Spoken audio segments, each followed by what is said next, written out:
नमस्कार दोस्तों, DP online classes में आपका स्वागत है। यहाँ आपको यूपी टेट सी टेट से संबंधित सारी वीडियोस मिलेंगी। तो आइए देखते हैं आज की वीडियोज। आज की इस वीडियो में 10 मिनट के अंदर पूरी तरीके से पर्यावरण के सभी आंदोलन को देखेंगे। यानी हमारा यह उद्देश्य होता है कि मात्र एक वीडियो में वो चैप्टर फिनिश कर दिया जाए तो पूरी तरीके से कर ही दिया जाए, कोई दूसरा पार्ट हम नहीं पढ़ाते हैं वीडियो का। तो चलिए आज यहां पर बारी है एनवायरमेंट के प्रमुख जो आंदोलन है उनको हम देख लेते हैं। कई बार एग्जाम में पूछा आता है ये आंदोलन कब स्टार्ट हुआ, यह आंदोलन किससे संबंधित है, किस राज्य से संबंधित है और इसमें क्या क्या इंपॉर्टेंट पॉइंट हो सकते हैं। तो सबसे पहला आपको यहां पर काम करना है कि नोट्स मेंटेन करना है। 4 से 5 आंदोलन इससे बाहर एग्जाम में नहीं आने वाले हैं। सबसे पहले यहां पर स्टार बना के लिख लीजिएगा बिश्नोई आंदोलन। जबरदस्त पढ़ाऊंगा, गजब का पढ़ाऊंगा। देखिए यहां पर अगर पूछा जाए कि बिश्नोई आंदोलन किस राज्य से संबंधित था या इसके प्रणेता कौन थे या ये बिश्नोई आंदोलन का नाम बिश्नोई कैसे पड़ा है, यह कितने नियमों पर आधारित है, 3 से 4 तरीके के क्वेश्चंस बनते हैं। तो सुनिएगा, यहां पर आपको याद रखना है कि बिश्नोई आंदोलन यह है क्या। यह क्वेश्चन कई बार पूछा गया है कि बिश्नोई आंदोलन किससे संबंधित है। तो दोस्तों आंसर होगा पर्यावरण से संबंधित है। याद रखिएगा, भारत में एक पर्यावरण प्रेमी पंथ माना जाता है। पर्यावरण प्रेमी पंथ है बिश्नोई आंदोलन, ठीक है, जिसके प्रणेता हैं संत जंभो जी। और यहां पर कोष्टक में आपको और लिख लेना है गुरु जंभेश्वर। गुरु जंभेश्वर ऑप्शन हो तो मारिएगा, बिश्नोई आंदोलन के प्रणेता या संत जंभो जी एक ही नाम है, कभी कंफ्यूज मत होना। गुरु जंभेश्वर भी ऑप्शन में कई बार पूछा गया है एग्जाम में और संत जंभो जी भी पूछा गया है, इसलिए परेशान होने की जरूरत नहीं है। साथ ही साथ मैं बता देना चाहता हूं कि बिश्नोई नाम कैसे पड़ा है। तो बिश्नोई एक्चुअल में भगवान विष्णु के ऊपर पड़ा है, लेकिन बाद में अवतार के रूप में इनको चेंज किया गया और साथ ही साथ इसमें जो है कितने नियम दिए गए, 29 नियम दिए गए। अब आप यहां से 29 नियम को याद रख लेना है। क्वेश्चन में पूछा जा सकता है कि बिश्नोई आंदोलन में कितने नियम थे, क्योंकि यह एक धार्मिक आंदोलन से रिलेट करता है, प्रेमी पंथ आंदोलन है और कैसा आंदोलन है, एनवायरमेंट आंदोलन है, ठीक है ना।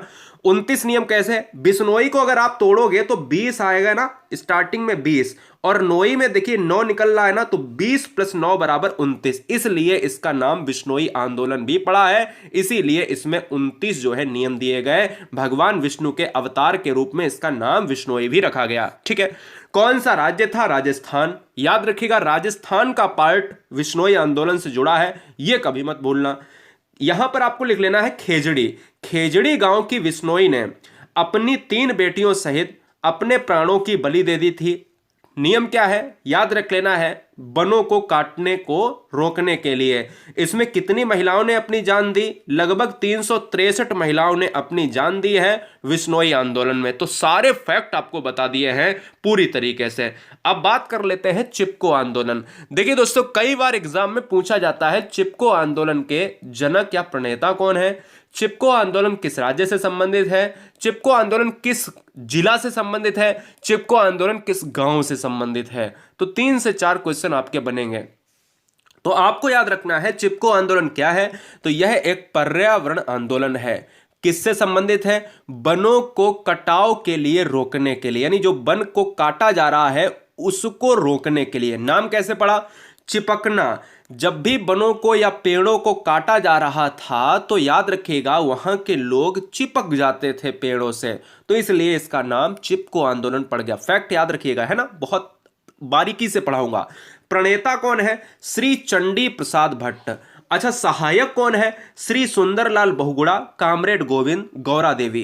क्वेश्चन में कई बार यह पूछा गया है कि सुंदरलाल बहुगुणा का संबंध किस आंदोलन से है, गौरा देवी का संबंध, ये क्वेश्चन पूछा गया है गौरा देवी वाला भी, गौरा देवी का संबंध किस आंदोलन से है, चंडी प्रसाद भट्ट का संबंध किस आंदोलन से है, ठीक है ना। तो सभी का आंसर चिपको आंदोलन। चिपको आंदोलन के जनक कौन हैं, तो यहां पर चंडी प्रसाद भट्ट या ऑप्शन मिलेगा या दोनों मिलेगा या इनमें से एक मिलेगा, कभी भी अलग अलग नहीं होगा, ठीक है। यह चीज आपको याद रखनी है। चिपको आंदोलन कौन से दशक में स्टार्ट हुआ? तो 1970 के दशक में। दशक 1970 है। सन आपको 1973 या 1972 दोनों लिख लेने हैं, कभी कभी ऑप्शन में पूछ लेता है। तो 70, 71, 72, 73 जो ऑप्शन में मिले उड़ा दीजिएगा। दशक हमेशा 70 मारा जाएगा। एग्जैक्ट सन अगर पूछा जाएगा तो आपको ऑप्शन में इस तरीके से मिलेगा, 72 और 73 लॉक कर देना। ठीक है, कोई दिक्कत नहीं, कोई डाउट नहीं आएगा। जब एग्जाम दोगे तो पता चल जाएगा। स्थान पूछे कौन सा है, तो उत्तराखंड में। जिस समय चिपको आंदोलन स्टार्ट हुआ था उस समय उत्तर प्रदेश लगता था। क्या हुआ फिर? वक्त बदला और समय बदला दोस्तों, उत्तराखंड उत्तर प्रदेश अलग हो गए। इस समय दोस्तों यह चिपको आंदोलन का जो जगह है, प्लेस है, वो उत्तराखंड में है। चमोली जिला है उत्तराखंड का। यहां पर आपको पूछा जाए दोस्तों कि कौन सा गांव, तो यही ऑप्शन में मिलता है, रैणी गांव। गोपेश्वर गांव और रैणी गांव दोनों याद रखना है कि जो चिपको आंदोलन था वो किस राज्य से? उत्तराखंड। किस जिले से? चमोली गांव और चमोली जिला। और कौन से गांव से? गोपेश्वर गांव और रैणी गांव। ठीक है ना। 1987 में सम्यक जीविका पुरस्कार भी मिला है, यह भी आपको याद रखना है चिपको आंदोलन से रिलेट करने वालों को। अगला पॉइंट आता है कि सुंदरलाल बहुगुणा ने टिहरी बांध आंदोलन, यानी जो टिहरी बांध है कहां पर है? उत्तराखंड में है। याद रखिएगा, टिहरी बांध की बात करें तो यहां पर इसके जनक भी कौन है? सुंदरलाल बहुगुणा। ठीक है, चले। चिपको आंदोलन से एक मिलता जुलता शब्द है एपिको आंदोलन। यह एपिको आंदोलन और चिपको आंदोलन के राज्य पूछता है। तो आपको याद रखना है कि एपिको जो आंदोलन है गाइस, वो किस राज्य का है? वो दोस्तों कर्नाटक का है। बहुत इंपॉर्टेंट है, चैनल को सब्सक्राइब कर लें यदि आप पहली बार विजिट कर रहे हैं। हर बहन, हर भाई, हर शेर, हर शेरनी याद रहें, क्योंकि हम मुद्दे की बात करते हैं। 10 मिनट के अंदर मुझे पूरी डिटेल भी देनी है। 10 मिनट के अंदर हम पूरी व्याख्यात्मक तौर पर पूरी तरीके से पूरे चैप्टर को भी पढ़ाना है। इसलिए कम समय मेरे पास भी होता है, कम समय आपके पास भी होता है, लेकिन कम टाइम में ज़्यादा अप्रोच, ज़्यादा नॉलेज आपको गेन कराते हैं। सब्सक्राइब करें बेहतरीन भविष्य के लिए। सभी बहनें, सभी भाई बहुत ध्यान से आगे पढ़ते रहिएगा। देखिए एपिको आंदोलन में क्या है? एपिको आंदोलन जिस तरीके से चिपको आंदोलन में कौन थे? भट्ट थे। और कौन थे? चंडी प्रसाद भट्ट थे। और कौन थे? सुंदरलाल बहुगुणा, है ना। ऐसे ही एपिको आंदोलन में श्री पांडुरंग हेगड़े है प्रणेता, यानी जनक कौन है? पांडुरंग हेगड़े हैं। और स्थान कौन सा है? कर्नाटक के उत्तर कन्नड़ क्षेत्र। याद रखिएगा, जब भी हम भारत की बात करते हैं तो ये कर्नाटक कहां पर है? हम ये कहते हैं सर ये रहा। कर्नाटक की बात करें तो पार्ट ऑफ बेंगलोर, यहां पर सिंपल सी बात है, जिसको सिलिकॉन वैली कहा जाता है।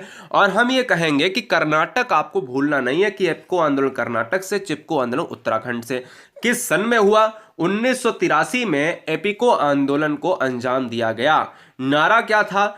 बचाओ बेलसु मत्तु बलिसु। मतलब क्या है? बचाओ, बढ़ाओ और कान में लाओ। एपिको आंदोलन किससे संबंधित था? एपिको आंदोलन वनों से संबंधित था, एनवायरनमेंट से संबंधित था, पर्यावरण से संबंधित था। चिपको आंदोलन उत्तर भारत में, एपिको आंदोलन दक्षिण भारत में। याद रखिएगा, जब क्वेश्चन में पूछा जाए कि देखिए, मैं दोनों को यहां पर कंफ्यूज आप हो रहे होंगे, मैं आपको बता देता हूं मैप से। भारत की बात करें तो भारत, देखिए ध्यान से देखिएगा, जब भी हम भारत की बात करें तो भारत में क्या है? भारत में एक्चुअल में यहां पर बीचों बीच से कर्क रेखा गुजरती है। मैंने कहा ठीक, ये हो गया नॉर्थ, यानी ये हो गया उत्तर वाला पार्ट, ये हो गया दक्षिण वाला पार्ट यानी साउथ। ये बताओ, उत्तराखंड यहां पर है और कर्नाटक यहां पर है, तो ये दक्षिण है। तो ऐसे ही क्वेश्चन में पूछा जा सकता है, ये बताओ कि पर्यावरण में उत्तर भारत का कौन सा आंदोलन था? तो चिपको आंदोलन। दक्षिण भारत का कौन सा आंदोलन था? तो एपिको आंदोलन, है ना। दोनों एनवायरनमेंट से संबंधित है, दोनों दोस्तों क्या है? आपके वनों से संबंधित थे। अब बात आती है साइलेंट वैली आंदोलन।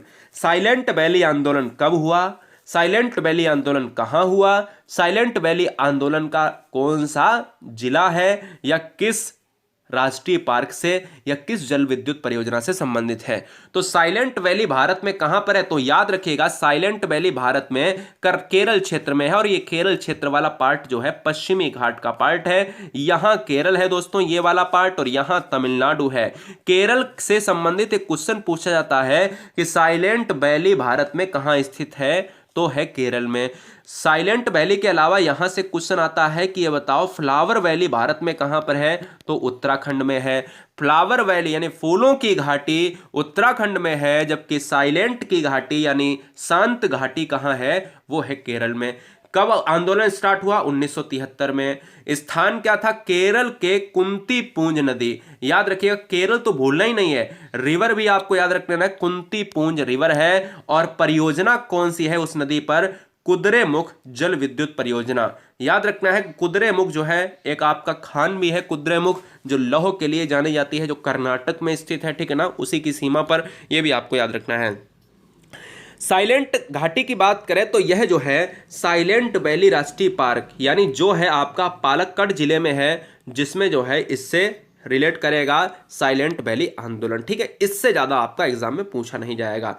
नर्मदा बचाओ आंदोलन, दोस्तों यहां पर बहुत इंपॉर्टेंट पॉइंट आता है कि नर्मदा बचाओ आंदोलन किससे संबंधित है, कब हुआ। देखिए बहुत अच्छे अच्छे क्वेश्चंस आपको पूछे जाते हैं, तो आपको याद रखना है कि नर्मदा बचाओ आंदोलन क्या है, तो यहां पर पूछा जाएगा कि भाई इन्वायरमेंट से संबंधित है। कौन था? मेधा पाटेकर। कभी कभी यह भी क्वेश्चन में पूछ लिया जाता है कि मेधा पाटेकर का संबंध किससे संबंधित है, यानी किससे है, तो नर्मदा बचाओ आंदोलन से है, नदियों से है, बांधों से है। सहायक कौन था? अरुंधति राय, जो मेधा पाटेकर के यहां पर हैं, और यहां पर जो है सहायक, और बाबा आमटे। कई बार यहां से क्वेश्चन बहुत बना है, बाबा आमटे पर्यावरण के किस आंदोलन से संबंधित हैं, तो आंसर भैया जाएगा नर्मदा बचाओ आंदोलन, ठीक है। नर्मदा बचाओ आंदोलन बाबा आमटे से संबंधित है। सन 1989 से संबंधित क्या है? नर्मदा बचाओ आंदोलन। नर्मदा नदी के ऊपर बनाई जा रही बहुउद्देशीय, यानी जब भी हम नदियों का पानी रोकते हैं तो हमारे एनवायरनमेंट का कहीं ना कहीं दोहन होता है, हमारे एनवायरनमेंट का कहीं ना कहीं दुरुपयोग होता है, जिससे हमारी चीजें बैलेंस में नहीं रहती हैं। इसलिए अगर कोई नदी यार बह रही है तो उस पर अगर हम डैम बना देंगे, बांध बना देंगे अपने के लिए, अपने यहाँ पर फायदे के लिए, तो पर्यावरण बिगड़ेगा कि नहीं बिगड़ेगा? बिल्कुल बिगड़ेगा, क्योंकि नदियां स्वतंत्र हैं। जिस तरीके से हम लोग आते जाते हैं, इस तरीके से नदियां भी अपने जो है जल को इधर से उधर ले जाती हैं, तो वो भी स्वतंत्र हैं, ठीक है। जंगल बचाओ आंदोलन से क्वेश्चन कई बार एग्जाम में पूछा जाता है, तो आपको याद रखना है कि जंगल बचाओ आंदोलन किससे संबंधित है, तो वो दोस्तों है आपका इन्वायरमेंट से संबंधित, सिंपल सी बात है। और क्वेश्चन में कई बार पूछा जाता है कि कब हुआ, तो 1980 से संबंधित है। और ये दोस्तों बिहार से भी संबंधित है, साथ ही साथ झारखंड से भी संबंधित है। साल के वृक्ष की जगह सागौन के पेड़ जो है लगाए जा रहे थे, तो यहां पर दोस्तों कहीं ना कहीं हम कह सकते हैं कि जंगल बचाओ किससे संबंधित है? साल वृक्ष और सागौन वृक्ष से। झारखंड का कौन सा पार्ट? सिंह भूमि का क्षेत्र। यह भी आपको याद रखना, 3 लाइनें केवल। अब लास्ट के दोस्तों कुछ पॉइंट हम जान लेते हैं कि कौन सा आंदोलन कहां से संबंधित है। 4 आंदोलन और आप जो है लिख लीजिएगा फटाफट।